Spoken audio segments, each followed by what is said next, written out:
On today's PropTech VC show, we're joined by Sunny Janeja, the founder and CEO of Canopy Analytics. Canopy is an interesting company because I'm on the board of Canopy and we invested in their last round. Canopy helps operators benchmark their portfolio, and for owners, you can pick any KPI and track how the property executes against them in real time, basically helping property managers automate their work and helping them prioritize. Sunny, thanks for coming on the show. Thanks for having me, Zain. Really appreciate it. So Sunny, love to start with an introduction. How did you end up running this startup and focusing on this particular problem set? That's a great question. So I actually got my start in real estate in 2008, probably like a lot of people. The mortgage crisis was really kind of going on strong, and there was a lot of opportunities to help people. So a lot of people's mortgages were underwater. We did loan modifications, ways to keep people in their house and make it so their mortgage wasn't underwater. And I just kind of got into real estate, and I saw that it wasn't a very tech forward industry. There was a lot of opportunity. And ever since then, I was like, I want to do something in real estate and technology. And then as the years went on, I got more interested in multifamily, sort of the purpose that it plays in cities, like how it's important for housing, and then kind of saw the same problems in property management. Like they weren't really utilizing technology. It was creating a really poor resident experience. And in turn, it was hurting the financial performance of these different owners' portfolios. I was introduced to Sunny and Canopy from a former investor of mine because I was a tech founder once.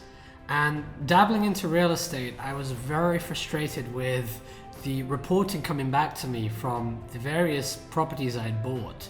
And it seemed like it wasn't just a problem I was facing, it was a problem I work for a private equity fund, Bluefield Capital, and we have the same problem. We use a lot of third-party managers, and the information coming to us just isn't sufficient.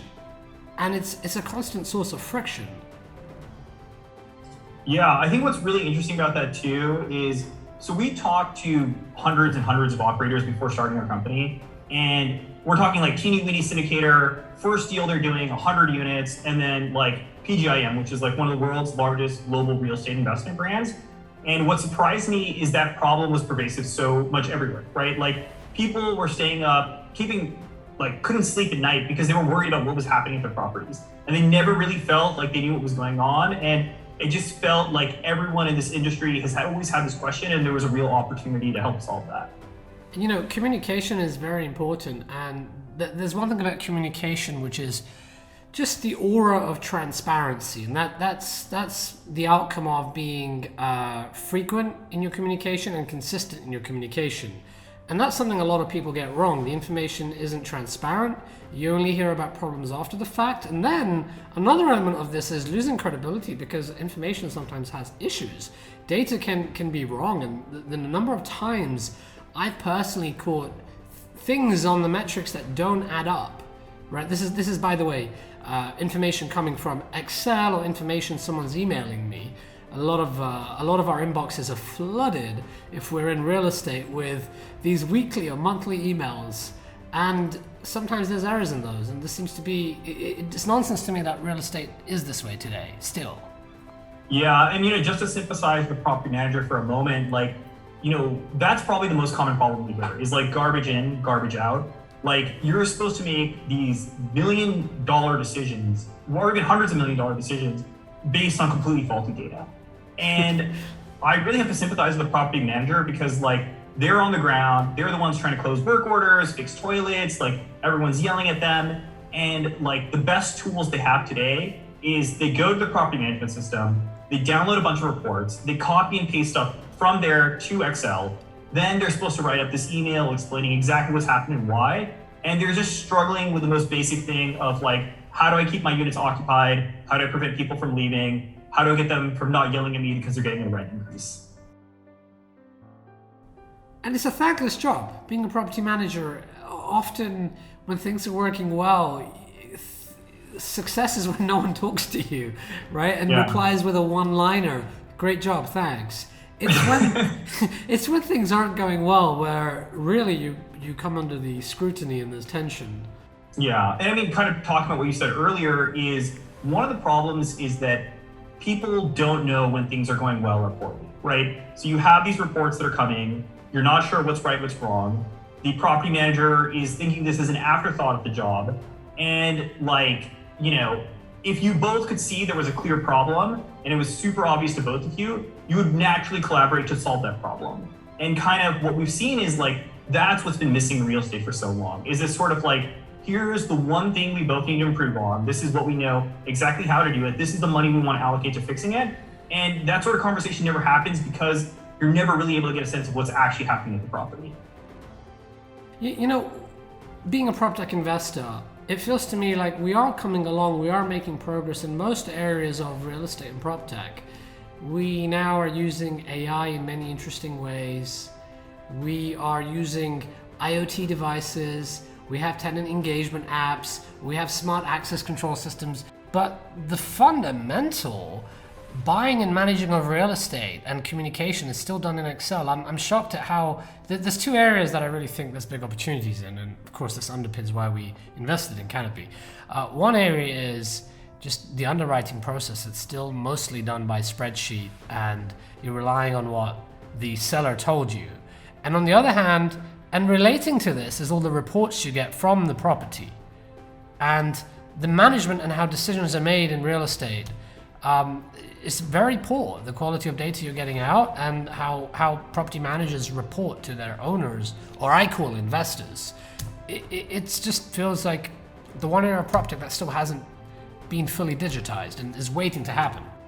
Yeah, and like, let's just talk about some of the success stories in real estate. I think what's really worked in PropTech are these like very clear applications that have one purpose, and then they just do the hell out of it, right? And they struggle a little bit with like, you know, becoming larger and doing it. But like the thing that really works for them is they typically don't have to integrate with the property management systems, which is this huge, ginormous headache. And then the other piece is that the ROI is like super clear, right? Like, you know, I think one of the most interesting trends right now is digital leasing and automated leasing. Like, you know, the best part about that is it's completely divorced of existing data, ideally, right? And then you have this prospect who's able to book a tour, sign a lease, all without talking to property managers, so it's very disconnected.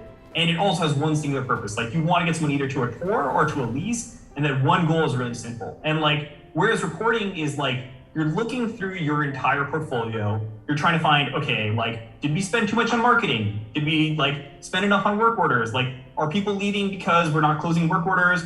Or is it because there's new supply in the market that is offering a more competitive product?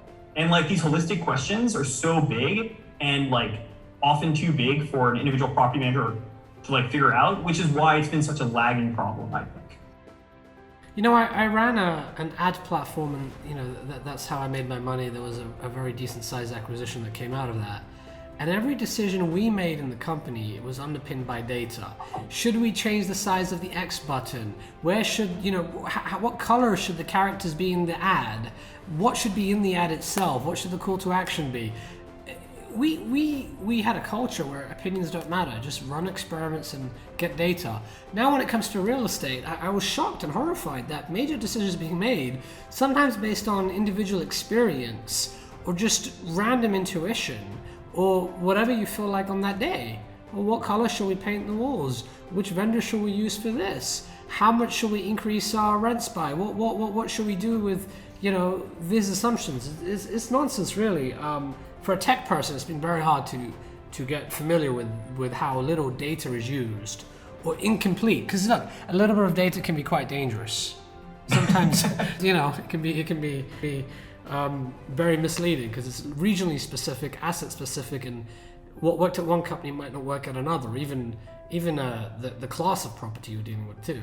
Class A and Class C, very different ways of running. Yeah, and I think what's interesting about that too is like, you know, to your point, bad data is worse than no data. And I think that's one of the biggest problems that keeps these asset managers and regional managers and property managers up at night is they're making decisions all on their gut and their assumptions. And these are huge decisions. I mean, like a CapEx project can cost, you know, hundreds of thousands of dollars per unit, right? Or it can like, a common area project can be very, very expensive.